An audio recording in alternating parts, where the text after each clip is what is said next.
Assalamu alaikum, Tesneem here with you, and I'm currently researching religious minorities in Islam, and the topic really came up for a number of reasons.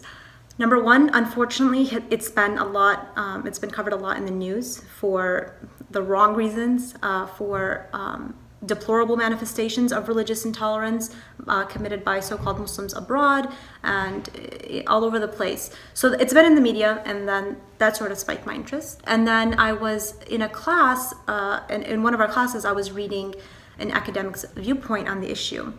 And what she was saying about how Muslims treated non-Muslims was, honestly, it was outrageous.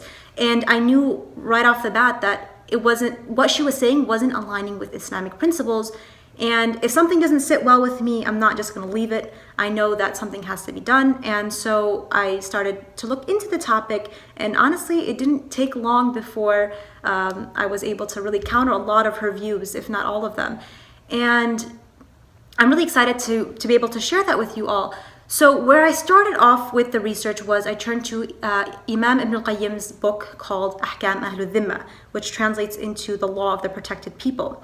And this book, a lot of scholars on Ibn al-Qayyim have said that it was, at the forefront of the late medieval era in terms of being a reference on that topic. And you can tell why for a number of reasons. Number one, the length of the book. It's close to 2,000 pages, so it covers almost every topic you can think of in terms of religious minorities and the relationship to the Muslim majority or minority. And the length of it, so it covers a lot of these topics. And the second reason is who he covers. So he's not just going through and listing his own opinion.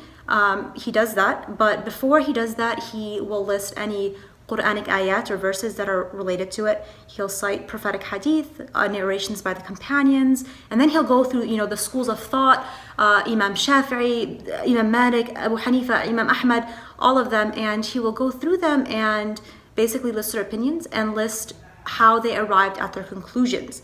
And then he even goes beyond that, includes a lot of different scholarly opinions, just anyone who really wrote on the topic. And what's interesting is that you get to see the process of how these conclusions were being made. So not just Ibn al-Qayyim's, but also all the other scholars that he's quoting. He's saying, well, this is how they used the hadith, and this is how they understood this ayah, and they put, what was their theory, what was their methodology behind it.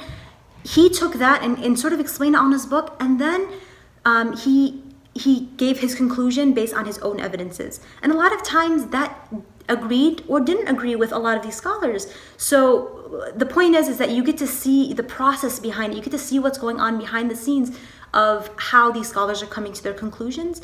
And it's really just a beneficial experience for anyone who's reading it in terms of learning both on the topic and the process of arriving at these conclusions. And one thing that I really wanted to share with you all is that as I was reading this book, about 30 pages into the text. So the first 30 pages, introduction, what's the jizya, what's, this topic, just the really basic stuff. Why was it there? What's the purpose? And when it comes to law, a lot of times it's just very dry. It's nothing, super refreshing. So what was cool was there was a twist to it. So 30 pages into the text, Imam Ibn al-Qayyim goes on a digression, and he labels the section that's titled something along the lines of God's judgment. And basically what he says in this section is, all right, so we covered that, and we will continue in a second, but I just want to remind you who you are and who I am.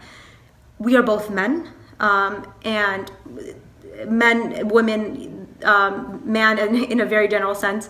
We're both fallible, and we are trying to reach the conclusion, the judgment of God. But we will never reach that. And so whatever conclusion I may have stated the first 30 pages, or I might state in the next 1,500 pages, you always have to take it with a grain of salt, because we can never declare God's judgment unless we know it with absolute certainty. And absolute certainty is only in so many cases. When we're talking about these things, when we're having these discussions, there's room for a difference of opinion. And you have to leave room as a human being for the option of being wrong. And always reminding yourself of the judgment of God and being held accountable if you say something wrong. And I thought that was just something very relevant today, because a lot of times we're so convinced of whatever our opinion is, whether it's educated or not, that we forget to humble ourselves, and we forget to remind ourselves that we can be held accountable, and we will be held accountable for the things that we are saying, and the things we are saying on behalf of God as well. So it was nice to see that. It was a sort of a refreshing break before he continues on with the legalities.